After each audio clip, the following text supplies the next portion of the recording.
வணக்கம். ஆயுஷ் செய்திக்காக நான் உங்கள் ஆனந்தன். பழங்குடியினர் நலத்துறை பள்ளிகளில் 438 காலி பணியிடங்களுக்கு ஆசிரியர்கள் நியமிக்க வேண்டும். பாட்டாளி மக்கள் கட்சி நிறுவனர் ராமதாஸ் அவர்கள் அறிக்கை விட்டிருக்காங்க. ஜூலை 23ஆம் தேதி செய்தி. தமிழ்நாடு ஆதிதிராவிடர் மற்றும் பழங்குடியினர் நலத்துறையில் கட்டுப்பாட்டில் உள்ள 320 பள்ளிகள் இயங்கி வருகின்றன. இப்பள்ளிகளில் 210 இடைநிலை ஆசிரியர்கள், 179 பட்டதாரி ஆசிரியர்கள், 49 முதுகலை பட்டதாரி ஆசிரியர் பணிகள் நிரப்பப்படாமல் இருந்தன. இதனையடுத்து 300 தற்காலிக ஆசிரியர் நியமிக்கப்பட்டு அவர்கள் கடந்த 6 ஆண்டுகளாக பணியாற்றி வந்தனர். அவர்கள் சில வாரங்களுக்கு முன்பு நீக்கப்பட்டிருப்பது சிக்கலை ஏற்படுத்தியுள்ளது. பழங்குடியினர் நலத்துறை பள்ளிகளில் பணியாற்றி வந்த 300 தற்காலிக ஆசிரியர்களுக்கும் பழங்குடியினர் வகுப்பை சார்ந்தவர்கள்தான். இது குறிப்பிடத்தகுந்த ஒரு விஷயம். பழங்குடியினர் பள்ளியில் தற்காலிகமாக நியமித்தவங்க அத்தனை பேருமே 300 பேருமே பழங்குடியினரை சார்ந்தவர்கள் தான். எஸ்சி, எஸ்டி, எஸ்சியை சார்ந்தவர்கள். அவர்கள் சிறப்பாக பணியாற்றி பள்ளிகளின் கல்வித் தரத்தையும் தேர்ச்சி விகிதத்தையும் அதிகரித்து வந்தனர். இத்தகைய சூழலில் அவர்களின் திடீரென பணி நீக்கம் செய்யப்பட்டிருப்பது பழங்குடியினர் நலத்துறை இயக்குனர் தெரிவித்திருக்க காரணம் ஏற்க முடியாததாக உள்ளது. பழங்குடியினர் நலத்துறை பள்ளிகள் காலியாக உள்ள 438 ஆசிரியர் பணியிடங்களுக்கு நிரந்தர ஆசிரியர்கள் நியமிக்க வேண்டுமென அரசு நடவடிக்கை எடுக்க வேண்டும் என்று, அதுவரை தற்காலிக ஆசிரியர்கள் 300 பேரும் பணியில் தொடர அனுமதிக்க வேண்டும் அப்படின்னு சொல்லியிருக்காரு. இவர் பாட்டாளி மக்கள் கட்சி நிறுவனர் கொடுத்த கோரிக்கையில்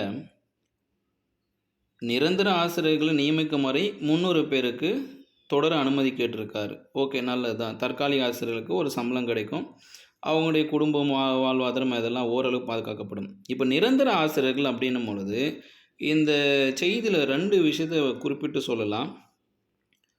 210 இடைநிலை ஆசிரியர்கள், ஸோ 210 எஸ்ஜிடி வேக்கன்சி, 179 பட்டதாரி ஆசிரியர்கள், இது பிடி வேக்கன்சி, 49 முதுகலை பட்டதாரி ஆசிரியர்கள், அது பிஜி வேக்கன்சி. இப்போ நாம் எதை குறிப்பிட்டு பார்க்கலான்னா 179 பட்டதாரி ஆசிரியர்கள். அப்போது ஆதிதிராவிடர் நலத்துறை பள்ளிகளில் 179 காலி பணியிடங்கள் தற்காலிக ஆசிரியர் வேலை செய்கிறாங்க. சரி, இப்போ நம்மளுடைய நோட்டிஃபிகேஷனை போய் பார்க்கலாம். பிடிடிஆர்பி எக்ஸாம் நோட்டிஃபிகேஷனில் பார்த்தீங்கன்னா இங்கே இருக்க பாருங்கள், directorate of Adidravidar welfare current vacancy எவ்வளோ கொடுக்குறாங்கன்னா 16. ஏடிடபிள்யூ ஸ்கூல் கரண்ட் வேக்கன்சி இங்கே 16 தான் காமிச்சிருக்காங்க. இது ஃபஸ்ட்டு நோட்டிஃபிகேஷன் உங்களுக்கு தெரியும். 2222 கொடுத்ததில் போய் பார்த்தீங்கன்னா ஏடிடபிள்யூ ஸ்கூலில் 16 வேக்கன்சி இருக்கிற மாதிரி தான் காமிச்சிருக்காங்க. இது எந்த மூலைக்கு பத்தும்? சொல்ல போனால் தமிழ் டிபார்ட்மெண்ட் 0, இங்கிலீஷில் 4, மேக்ஸில் 4, கெமிஸ்ட்ரியில் 1 நான் ஒவ்வொரு ஃபிசிக்ஸ் அதான் கெமிஸ்ட்ரி அதுன்னு சொல்லிட்டு சயின்ஸில் 1 4 கொடுத்துருக்காங்க. ஹிஸ்ட்ரிக்கு 3, ஜியாகிரஃபிக்கு 1. இப்போ இந்த 16 பணியிடங்கள் மட்டும்தான் ஏடிடபிள்யூவில் இருக்கிறதா கணக்கு காமிச்சிருக்காங்க. ஆனால் இங்கே அறிக்கை என்ன சொல்லுது? 179 பட்டதாரி ஆசிரியர். இப்போ 179னா 16 போயிடுச்சுன்னா எங்கே இருக்குது? 163 ஆளை காணும். சரி, இப்போ இந்த 16 எப்படி போயிருக்கு பாருங்கள். இதை திருமாங்கட்டம் கம்யூனிவல் பிரித்து போட்டாங்க. 16 வேக்கன்சி இங்கிலீஷில் ஜிடி, பிசி, எம்பிசி எல்லாமே என்ன ஆகுதுன்னா ஒவ்வொரு பணியிடமாக போயிடுச்சு. அப்போ நமக்கு 161 பணியிடங்கள் காணும். இப்போ இது ஒரு அடுத்த கொஷின் மார்க். இது நான் ஏற்கனவே வெளியிட்டிருப்பேன். நான் ஆயிஷா குடும் சாப்பில் பார்த்தீங்கன்னா தெரியும். 3/7/2024 இது என்றைக்கு பாருங்கள், 3/7/2024. நான் இந்த பதிவு கொடுக்குற நாள் 23/7. அப்போ 20 நாளுக்கு முன்னாடி இது வெளிவந்திருக்கு. 154 பிடி டெம்பரரி போஸ்ட் பட்டதாரி ஆசிரியர் பணியிடங்களை தற்காலிகமாக தொகுப்பூதியத்தில் நிரப்பிக்கலான்னு அனுமதி கொடுத்துருக்காங்க. இது அரசாணை. இது பார்த்தீங்கன்னா டோட்டல் ஸ்க்ரீனில் பார்த்தீங்கன்னா இது இருக்கும். 154 ஏடிடபிள்யூ ஸ்கூல் வேக்கன்சி பார்த்தீங்கன்னா இங்கே லிஸ்ட்டில் இருக்கும். இந்த பிடிஎஃப்பில் போய் பார்த்தீங்கன்னா இருக்கும். எந்த சப்ஜெக்ட்டு எந்த ஊரில் என்னென்ன காலி பணியிடங்கள் இருக்குது, எந்த ஊரில் இருக்கிற ஸ்கூலில் என்னென்ன சப்ஜெக்ட்டுக்கு இருக்குன்றது தெளிவாக இதில் இருக்கும். அதுதான் உங்களுக்கு இதை நான் கொடுத்து வச்சுருக்கேன். இப்போ அடுத்து பார்க்கலாம். இது முடியுதுங்களா?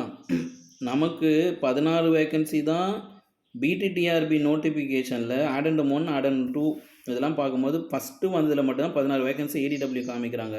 மற்றபடி ஆடெண்டம் 1லேயும் கிடையாது, 2லேயும் கிடையாது. அங்கே ஏடிடபிள்யூவை காமிக்கல. அப்போ இதில் எல்லாருமே இப்போ என்ன பண்ணுறாங்க? தற்காலிக அரசு தொகுப்பூதியத்தில் பணியாற்றிட்டு இருக்காங்க.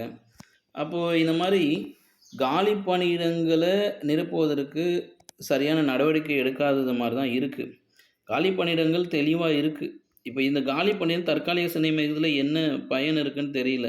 இப்போ பாருங்கள், அந்த லிஸ்ட்டை கூட நான் காமிச்சிடறேன். இந்த பிடிஎஃப் உங்களுக்கு தேவைன்னா டிஸ்கிரிப்ஷன் லிங்க்கு தரேன், டவுன்லோட் பண்ணிக்கோங்க. நீங்கள் டைரெக்ட்டா குடும்ஸ் ஆப்க்குள்ள போவீங்க. உங்கள் மொபைல் நம்பர் கேட்கும். மொபைல் நம்பர் என்ட்ரு பண்ணா ஓடிபி வரும். ஓடிபி போடுங்க.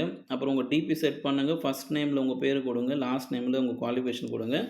அடுத்து டிஸ்ட்ரிக்ட் கோடு கொடுங்க. அந்த ஆப்க்குள்ள போனோனே டவுன்லோட் பண்ணிக்கலாம்.